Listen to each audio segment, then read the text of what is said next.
Dear student, आज का हमारा लेक्चर नंबर 6 है। अब तक के हमने जो भी स्टडी किया आपको थोड़ा उसको एक्सप्रेशन जितने भी इक्वेशन आए हैं थोड़ा सा उसको आपको रिवाइज करते रहना है। जो भी आपके कंसेप्ट हैं बेसिक उसको क्लियर कर लीजिए तो आपको ये टॉपिक समझ में आएगा। ये एक न्यू टर्म है एंथैल्पी। तो आज हम एंथैल्पी के बारे में डिस्कस करेंगे। लास्ट लेक्चर में हमने मैक्सिमम वर्क एक्सप्रेशन निकाली थी और उसके साथ ही साथ हमने फर्स्ट लॉ ऑफ थर्मोडायनेमिक्स देखा और उसका हमने फॉर्मुलेशन किया डिफरेंट प्रोसेस के साथ। Now today we study the enthalpy.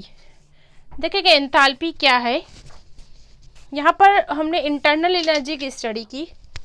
Internal energy is nothing but the sum of all kinds of energy, right, और जिसको हमने यू से जाहिर किया। It is the sum of all kind of energies. ठीक है, अब हम यहाँ पर ये देखेंगे कि केमिस्ट्री में कोई भी रिएक्शन होती है, जब any reaction carried out under constant atmospheric pressure, ठीक है, कोई भी केमिकल रिएक्शन जब हम यहाँ पर अगर सपोज आपने एक गैस को सिलेंडर में फिल किया और उसके ऊपर आपने पिस्टन लगा दिया। अब यहाँ पर अगर हम एटमॉस्फेरिक प्रेशर जो है, एटमॉस्फेरिक प्रेशर को हम कांस्टेंट लेते हैं तो यहाँ पर जो भी वर्क होता है in order to discuss the thermal effect, यहाँ पर जो भी चेंजेस आएंगे उसको हम स्टडी करते हैं in the sense of thermal effect. What is the thermal effect? That means the change in heat, ठीक है, और हीट चेंज, ठीक है, जो भी टेम्परेचर में हम तब्दीली देखते हैं। टेम्परेचर अगर चेंज होता है तो डेफिनेटली वॉल्यूम जो है वो अफेक्ट करता है। V2 से V1 से V1 इसका डिफरेंस हम निकालते हैं एज ए डेल्टा V, ठीक है। यही हमको बताता है कि सिस्टम में कुछ ना कुछ वर्क हुआ है। वो वर्क किस टाइप का है? PV टाइप वर्क है। W is in work done is PV type, pressure volume type work. तो हमको दोनों चीज़ को देखना है कि हम जब किसी सिस्टम पर वर्क करते हैं तो वहाँ पर कुछ ना कुछ इंटरनल एनर्जी का चेंज होता है, ठीक है, थर्मल इफेक्ट भी होता है at constant atmospheric pressure and also some work done by the system. जैसे हमने शुरू में गैस को नहीं लिया था, ये सिलेंडर खाली अगर था, कोई वर्क नहीं हो रहा था, लेकिन जब हमने गैस को फिल किया तो यहाँ पर गैस के पार्टिकल की आपस में जो भी एनर्जी होगी that is a potential energy.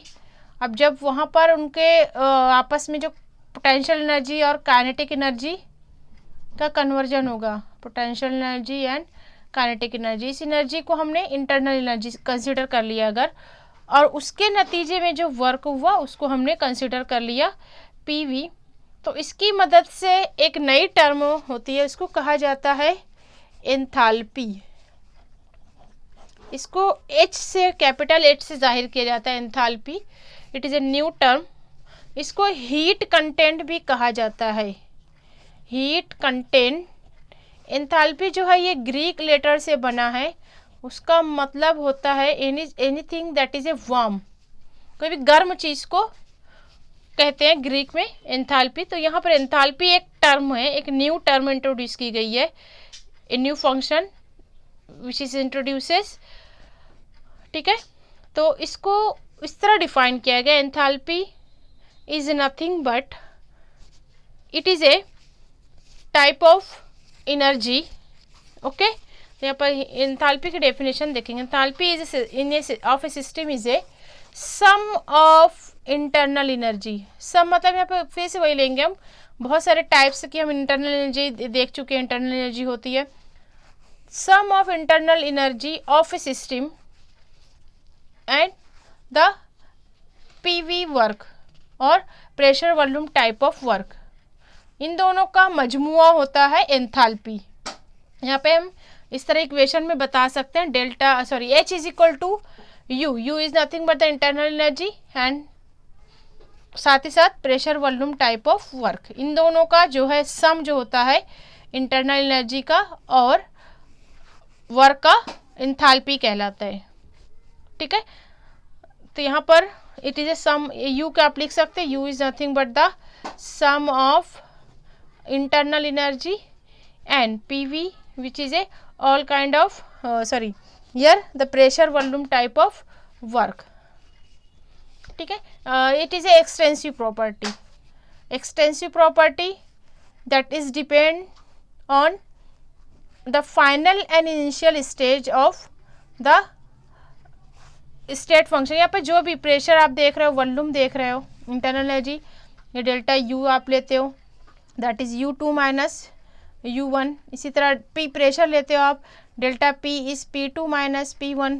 इसी तरह आप लेते हो delta V V2 minus V1।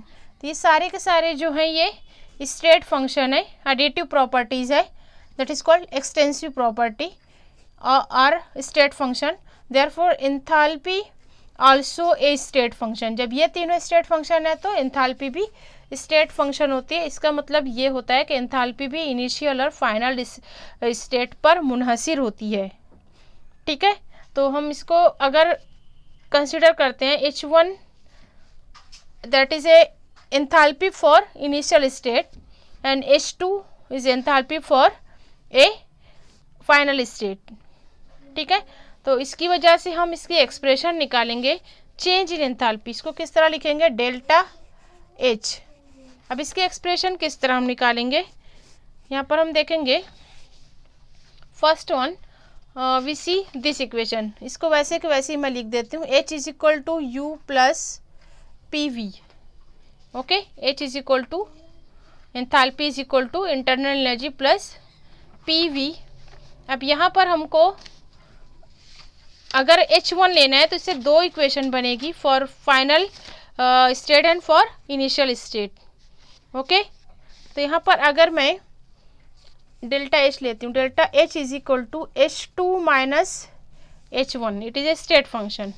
ठीक है, दिस इज इक्वेशन 1। ओके, अब अगर हम ले लेते हैं where H1 where H1 is equal to, अब यहाँ पर हम H1 का लेंगे तो ये क्या आ जाएगा, U1 plus P1 V1। This is for initial state, enthalpy for initial state. ठीक है, अब हम H2 का लेंगे, H2 क्या हो जाएगा, U2 plus P2 V2, it is for final state. बहुत ही सिंपल है, आपको छोटी छोटी स्टेप लेना है और उसी से एक्सप्रेशन को ड्राइव करना है, कुछ भी यहाँ पर नया नहीं है। ठीक है, अब जब हम चेंज इन एंथैल्पी देख रहे हैं, डेफिनेटली हमको डेल्टा H मालूम करना है। डेल्टा H किससे बनता है, H2 माइनस H1 से बनता है। उसको फाइंड आउट करने के लिए हम इन दोनों को एक दूसरे से यहाँ पर सब्सट्रैक्ट करेंगे। ठीक है, this is for H1, this is for H2 initial and final state of enthalpy. अब यहाँ पर इस इक्वेशन में सब्स्टिट्यूट करेंगे, substituting value of H1 and H2 in equation number 1। Okay, in equation number 1, तो मैं यहाँ क्या लिखूँ, delta H is equal to, H2 की वैल्यू बताओ क्या होगी, ये U2 प्लस P2 V2, इसको अगर ब्रैकेट में लिख देती हूँ, माइनस H1 की value U1 plus P1 V1। Okay, अब आपको इसको सिंप्लीफाई करना है। अगर मैं U1 और U2 यहाँ पर, अगर इसको हम शॉर्ट करने के लिए, डेल्टा U लेने के लिए इसको लिख सकते हैं इस तरह, U2 माइनस U1, इसको अगर ब्रैकेट में कर देती हूँ, U2 माइनस U1। दूसरे ब्रैकेट में हम इस तरह ले सकते हैं, माइनस का सिंबल आप इसी तरह रखो। अगर मैं इसको प्लस कर देती हूँ, ठीक है, अब यहाँ पर इस प्लस की वजह से यहाँ पर P2 V2, अब ये क्या रहेगा, minus plus minus minus P1 V1। ये मैथ्स का है, ब्रैकेट के बाहर अगर माइनस है तो ये प्लस जो है वो माइनस हो जाएगी। Is that clear up to this step? यहाँ तक समझ में आ गया आप लोग को? ठीक है, अब यहाँ पर हम देखते हैं कि delta U is equal to u2 minus u1, right? इसको अगर इस तरह लिख देते हैं हम p2 v2 p1 v1, okay, that is delta h। If for constant pressure, ये वर्क हो रहा है कांस्टेंट प्रेशर पर, कांस्टेंट एटमॉस्फेरिक प्रेशर पर, तो यहाँ पे लिखेंगे for constant pressure P1 is equal to P2 is equal to P, ले सकते हैं हम ऐसा, ठीक है? तो अगर हम यहाँ पर P2 और P1 की बजाय P ले लेते हैं तो यहाँ ये ब्रैकेट के बाहर निकल जाएगा, that is delta H is equal to delta U। अब यहाँ से आप लोग को लेना है P2 की वैल्यू, अगर मैं ये प्लस लिखकर P लिख देती हूँ, ओके। अब ये क्या बचता है, इसको हम ब्रैकेट में लिखेंगे V2 minus V1, what is this? Change in volume from final volume to minus initial volume, इसको हम इस तरह लिख सकते हैं delta V, delta U plus P delta V। ये हमको फाइनली एक एक्सप्रेशन मिल गई है, that is called change in enthalpy.